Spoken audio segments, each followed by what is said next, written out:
Start Point Reasoning Classes channel is your bright future, so please subscribe my channel.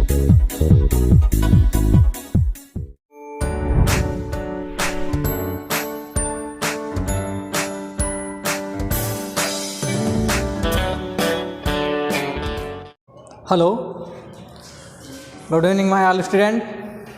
स्वागत है आपका अपना channel star point reasoning classes पर। देखो दोस्तों, हमने एक सीरीज चलाई हुई थी, वो है सफलता की ओर बढ़ते कदम।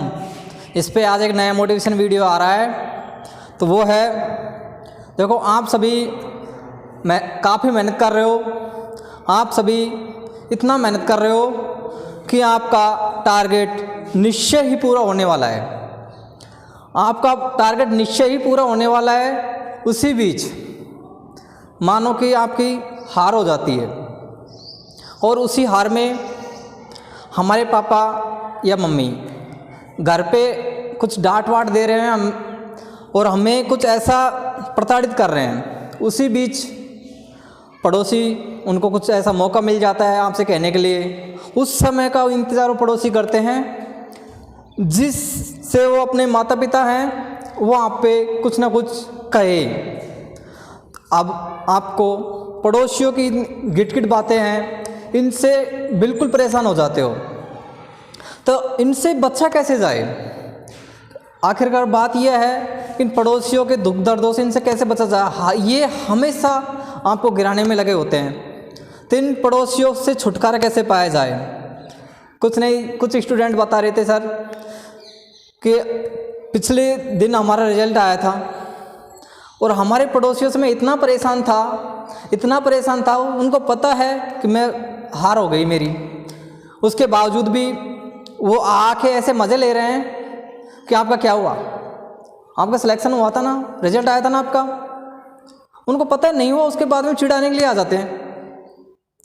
तो अब इन लोगों से आप बुरी तरह से परेशान हो गए, तो आपको ज़्यादा डरने की कोई ज़रूरत नहीं है। सबसे पहले पेशेंस आपके रखना है, और आपकी जो सेल्फ स्टडी की है आपने, जो आपकी मेहनत की है, आपको उसकी तरफ ध्यान देना है। और इन लोगों के एक छोटा सा काम है, आपको ज़्यादा से ज़्यादा 200-250 रुपये का काम है, लेकिन आप 1 साल तक उनसे बच सकते हो। उस छोटा सा इलाज ये है कि आप जाओगे, जैसे कुछ नहीं, आप पढ़ रहे हो, आप तन मन से पढ़ रहे हो, कोई दिक्कत नहीं है, और जैसे ही वो आपको ताने देते हुए नज़र आते हैं, तो आप सबसे पहले हलवाई दुकान पे जाइएगा। हलवाई दुकान पे जाके वहाँ से एक डिब्बा मिठाई का पैक करवा लीजिए। जैसे ही आप मिठाई का डिब्बा पैक करवाते हो, तो सबसे पहले उन लोगों के पास लेके जाइए मिठाई जिन्होंने आपको सबसे ज़्यादा प्रताड़ित करते हैं। उनको जाओ, उनसे कहो, लो अंकल मिठाई खाओ। उनको ये बिल्कुल मत बताओ मिठाई किस चीज़ की है, किस चीज़। वो आपसे पूछेंगे कि किस चीज़ की मिठाई है, कोई रिजल्ट आया है क्या, उससे कुछ भी ना बताओ। उसके बाद में आप घर पे आओ, अपनी मम्मी और पापा से मिठाई खिलाओ। उनको भी आप कुछ मत बताओ किस चीज़ की मिठाई है, उनसे भी ऐसा करो वैसे ही तुम तो खा पी के मौज करो, ठीक है। अब पड़ोसी परेशान हो जाएगा। उसको 2 तरीके सूझेंगे दिमाग में, या तो इसकी शादी तय हो गई, या फिर इसकी कहीं ना कहीं सिलेक्शन हो गया। राइटली उसको 2 ही तरीके उसके माइंड में घूमेंगे, उसको 2 ही विचार आएंगे माइंड में। उसके बाद में पड़ोसी का सबसे ज़्यादा विचार आएगा, वो आएगा इसका कंफर्म सिलेक्शन हो गया। अब वो आपके घर पे आएगा, घर पे आके आपके माता पिता से पूछेगा। अब माता पिता को पता होगा तभी तो वो आपको बताएंगे, तभी तो उनको बता पाएंगे कि मिठाई किस चीज़ की बटी है। उनको खुद को ही पता नहीं है, उनको बताया गया था कि वैसे बांट दिया, कुछ नहीं।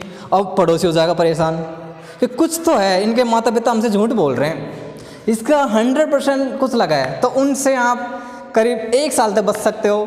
और आप उनको तो उनकी टेंशन में जीने दो, कोई दिक्कत नहीं है, लेकिन आपकी तैयारी करते रहो, तन मन से आप अपना टाइम अपनी तैयारी पे लगाते रहो, जिससे उनको तो जलेंगे, लेकिन आप पे कोई भी फोकस नहीं करेंगे और आप तन मन से पढ़ सकोगे।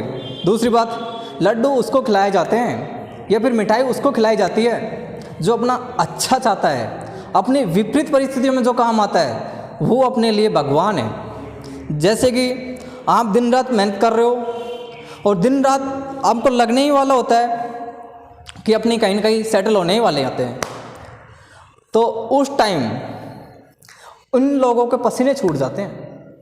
उनको ये होता है कि ये नहीं लगना चाहिए, कैसे करके इनको उठाया जाता है मार्ग से। और जब आप सफल हो जाते हो ना, तो सबसे पहले मिठाई की पूछने भी वही आएंगे।